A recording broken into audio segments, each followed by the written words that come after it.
In the late 8th century, a new and terrifying force surged out of the cold, rugged lands of Scandinavia. They came not as merchants or pilgrims, but as warriors, fierce pagan seafarers whose sleek longships sliced across the seas. These were the Vikings, and their arrival would shatter the fragile peace of Christian Europe. From the first recorded strike on a remote monastery to full-scale invasions and the birth of new kingdoms, the Viking Age began with blood and fire. This is the story of how the Northmen changed the course of history forever.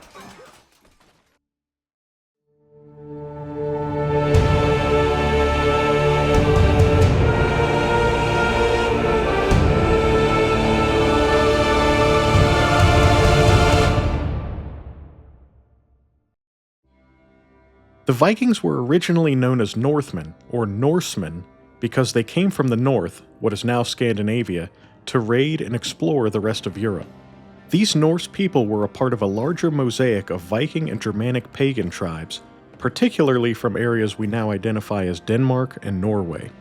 Beginning in the 8th century, Viking raiders began targeting the English coast, launching brutal attacks on vulnerable monasteries. These religious communities were often established in remote, peaceful locations where monks could live in quiet contemplation, far from the distractions of the secular world. Ironically, this isolation made them ideal targets for raiders seeking both wealth and symbolic victories. Monasteries were not just spiritual centers, they were also storehouses of wealth, lavishly decorated with gold and silver donations, and sometimes housing sacred relics that could be ransomed for large sums. These sites were prime targets. Viking ships would land directly at the monastery gates, and the raiders would either intimidate or overpower the monks, seize the treasures, and retreat before any local defense could be organized. One of the earliest recorded Viking raids in England is dated to 789, when a small fleet of ships landed at Portland Bay in Dorset. Although the details of this raid are less documented than later events, it serves as an early indication of the threats to come.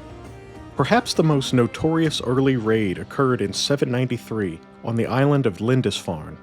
For generations, Lindisfarne had been a revered holy site and the resting place of Northumbria's patron saint, Saint Cuthbert. Founded in 635, the monastery became a center of Christian learning, art, and culture, attracting pilgrims from all across the Anglo-Saxon world. On the 8th of June, 793, a fleet of Viking ships landed on the shores of this sacred island. What followed shocked the Christian world. The raiders stormed the monastery, looting its treasures, destroying buildings, and desecrating a site that had long been considered hallowed ground. Monks were slaughtered in their sanctuaries, and others were dragged away and sold into slavery. The attack on Lindisfarne marked a turning point in Viking raids and the history of Christian Europe. It wasn't just a raid, it was a symbolic strike against one of the most important religious centers in England. The brutality of the assault sent shockwaves throughout the continent and heralded the beginning of a centuries-long era of Viking expansion and terror. Some historians suggest that the raid on Lindisfarne might have been partly motivated by a desire for revenge. For example, after King Charlemagne's campaign during the Saxon Wars, which, among other actions, led to the destruction of the sacred Irminsul near Eresburg, there is a theory that the Norse saw their attacks as a counterstrike against the spread of a religion and culture that threatened their traditional ways. The raid on Lindisfarne sent shockwaves through Christian Europe. For many, the violence was seen not only as a political crisis, but as a sign of divine punishment. A Northumbrian scholar at Charlemagne's court wrote about the horror of the attack. He writes, "Never before has such terror appeared in Britain as we now have suffered from a pagan race. The heathens poured out the blood of saints around the altar, and trampled on the bodies of saints in the temple of God, like dung in the streets."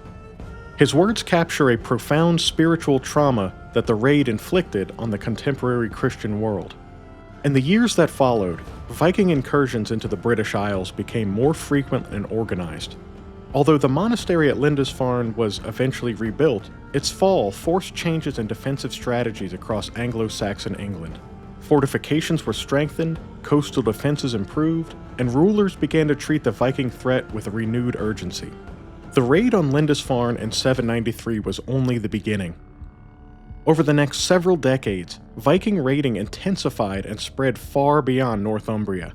The Viking longships, sleek, fast, and capable of navigating both open seas and narrow rivers, became a fearsome symbol across the British Isles and beyond. By the early 9th century, no coastal monastery, town, or village felt entirely safe. One of the next major targets was the monastery at Iona, off the western coast of Scotland. Like Lindisfarne, Iona was a remote holy site renowned for its role in spreading Christianity throughout Scotland and northern England. Iona suffered attacks starting in 795, with subsequent raids in 802, 806, and 825. The attack in 806 reportedly claimed the lives of 68 monks in a single day, forcing survivors to flee to such places as the Abbey of Kells. I should also note that the casualty figures from these early raids often vary between sources. The Vikings didn't confine themselves to isolated monasteries either. By the mid-9th century, they were targeting towns and cities across Ireland and England, and many raiders began to settle permanently in the area. In Ireland, raids began around 795 and became increasingly ambitious. Rich religious centers like Glendalough were attacked, and by the 830s, Vikings were actually wintering in Ireland instead of going back to Scandinavia. This was a key shift from seasonal raiding to permanent settlement. Out of these incursions, Viking settlements began to emerge. By 841, the Vikings had established a fortified base along the River Liffey in Ireland, a base that would eventually grow into the city we now know as Dublin. From there, Norse rulers began to weave themselves into the complex tapestry of Irish politics and warfare. Meanwhile, in continental Europe, Viking activity along the coasts of modern-day France, Belgium, and the Netherlands grew increasingly aggressive. The Norsemen were no longer just raiders, they were emerging as a serious geopolitical threat. Their longships navigated the Seine, Loire, and Garonne rivers with ease, penetrating deep into Carolingian territory and striking towns and cities previously thought secure. One of the most dramatic moments came in 845 during the first Viking siege of Paris. A fleet of 120 Viking ships sailed up the Seine River, carrying thousands of warriors under the command of a figure remembered in both legend and historical speculation as Ragnar Lothbrok. As they advanced towards Paris, the Vikings ravaged the countryside, sowing terror and burning settlements along their path. When they reached Paris, the city's defenses were quickly overwhelmed. The Frankish king, Charles the Bald, found that force alone could not repel the invaders and resorted to a desperate measure. He paid the Vikings a massive ransom of 7,000 livres in gold and silver. Although the exact figure and circumstances vary between historical accounts, this payment set a precedent that would later encourage additional tribute from other cities. By the second half of the 9th century, raids had almost become an annual occurrence. The once mighty Carolingian Empire, weakened by internal divisions and succession disputes after Charlemagne's death, increasingly found itself at the mercy of the Vikings. The Norse seized this opportunity, establishing fortified bases along the rivers and coasts, launching deeper raids, and even taking control of important towns.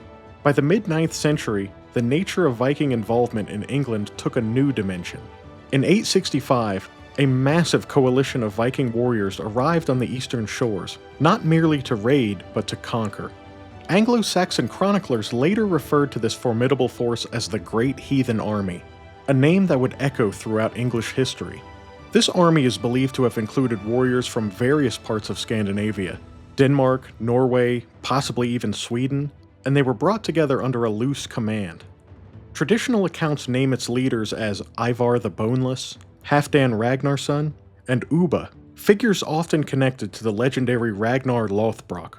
It's also important to note that while these associations are popular in saga literature, many details about their lives and deeds remain subjects of debate among historians.